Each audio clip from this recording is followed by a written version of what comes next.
परेशानियाँ क्यों ना हो, चाहे कितनी हज़ार ही परेशानियाँ क्यों ना हो, लेकिन कहते हैं ना कि 100 दरवाजे अगर बंद कर देता है भगवान हमारे लिए, तो एक ना एक दरवाज़ा हमारे लिए खुला ही रहता है। तो हमारे साथ कितनी भी मुसीबत आ जाए, लेकिन हम अपना एक जो हमारा नौकरी का हमारा जो सपना है वो हम लेकर ही छोड़ेंगे गाइस। चाहे कितनी भी तुम मुश्किलें कर दो, चाहे हमारा रिजल्ट रोक दो, चाहे हमें बीएड के लिए बाहर निकाल दो, पीआरटी में हमें एलिजिबल ना करो, बीपीएससी एग्जाम्स को बीएड से बाहर कर दो, मतलब कितना भी कर लो, फिर भी हम अपना एक एग्ज़ाम क्लियर करके ही रहेंगे, चाहे कुछ भी हो जाए।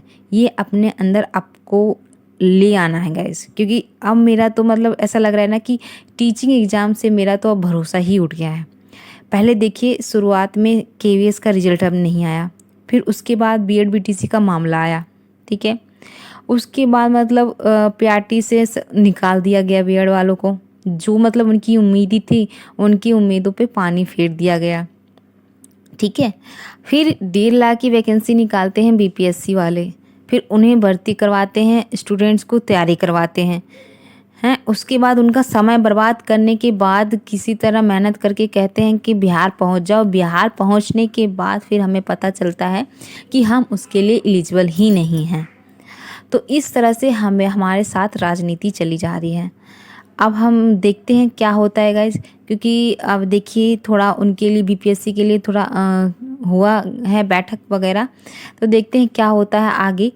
और मेरा तो गाइज मैं आप लोग को अपनी फीलिंग बताऊं तो मेरा ना सरकारी मतलब टीचिंग एग्ज़ाम से तो भरोसा ही टूट गया है। मैं बहुत ज़्यादा मतलब डिप्रेशन में थी बीपीएससी वालों को जब इतना टाइम वेस्ट करने के बाद बाहर कर दिया गया। कोई बीएड वालों को कोई मतलब वैल्यू ही नहीं है, और ऊपर से सीटेट का रिजल्ट भी रोक रहे हैं ये लोग।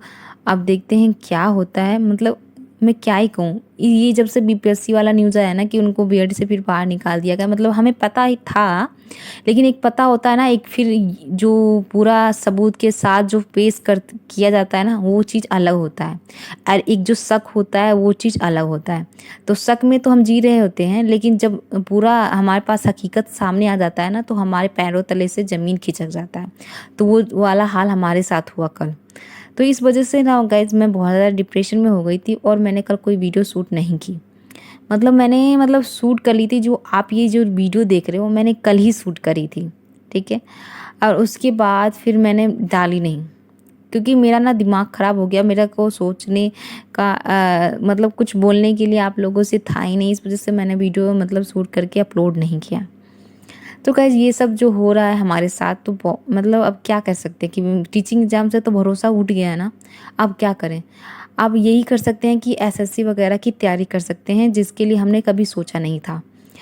तो आप लोग ये करिए गाइस कि अब जितना भी है, जो भी एग्ज़ाम आप अगर आप लोग प्रिपरेशन कर रहे हो, मेरी तरह एक हाउसवाइफ हो और अपना इतना साल बर्बाद कर दिए हो आप प्रिपरेशन करने के बाद भी आपके हाथ कुछ भी नहीं लग रहा है, आप बेरोज़गार हो, जैसे हाउसवाइफ हो उसी तरह से अब हाउसवाइफ से ऐसा लग रहा है कि इसी तरह से हम बन के रहेंगे।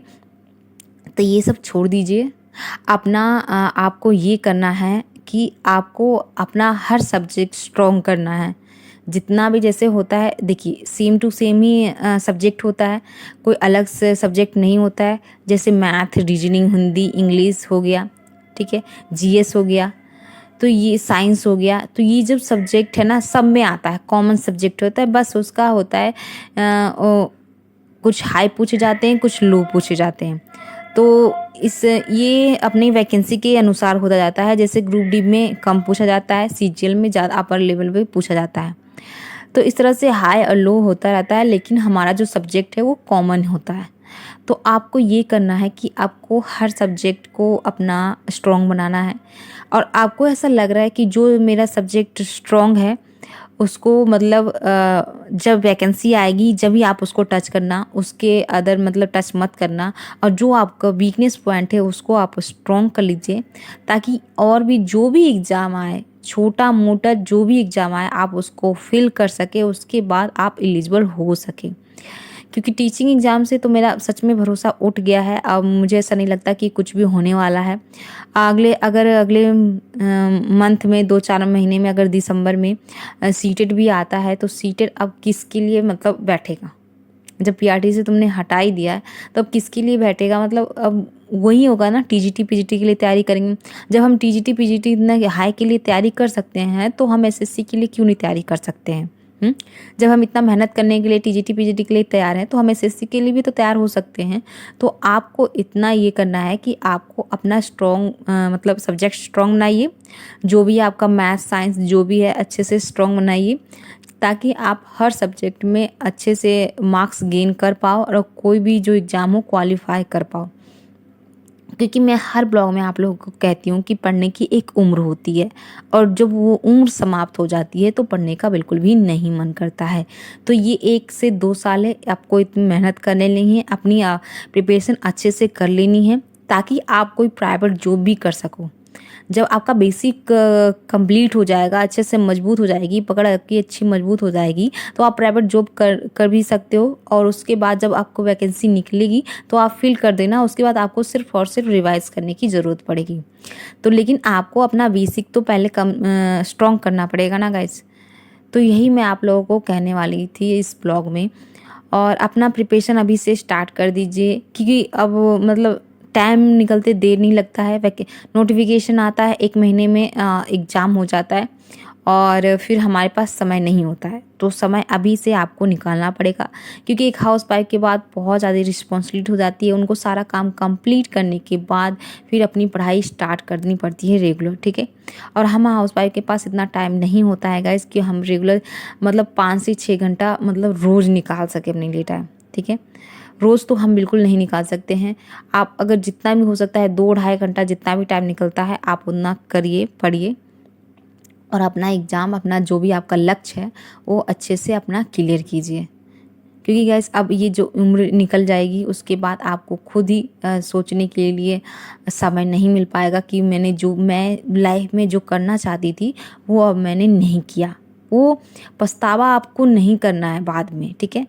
बस आपको ये प्रूव करना है कि हाँ, मेरा जो सपना था मैंने उसके लिए किया, जी तोड़ मेहनत किया। अब वो मतलब लक की बात अलग है गाइस, लेकिन आपको मेहनत करनी पड़ेगी। आई होप आप लोग मेरी बातों को समझ रहे होंगे।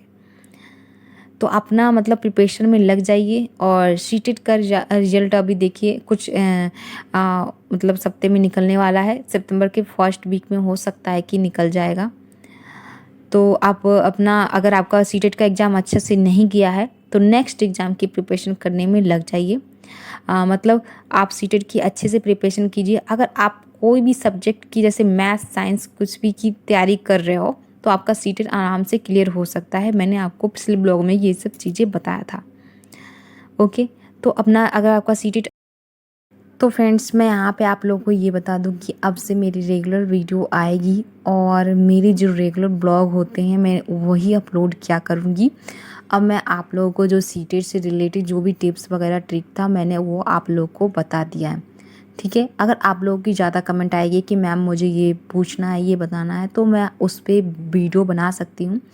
लेकिन अब मैं मतलब अपना जो डेली रूटीन होता है, किस तरह से मैं प्रिपरेशन करती हूँ, किस तरह की मैं तैयारी करती हूँ, क्या क्या मेरी स्ट्रेटजी है, तो वो चीज़ मैं आप लोग के साथ आज से शेयर करने वाली हूँ। तो गाइज अगर मेरे ब्लॉग अच्छे लगते हैं, आप लोग को यूजफुल लगते हैं, तो लाइक शेयर सब्सक्राइब कर दीजिएगा और कमेंट करके अपनी राय ज़रूर बताइएगा। Okay, bye bye.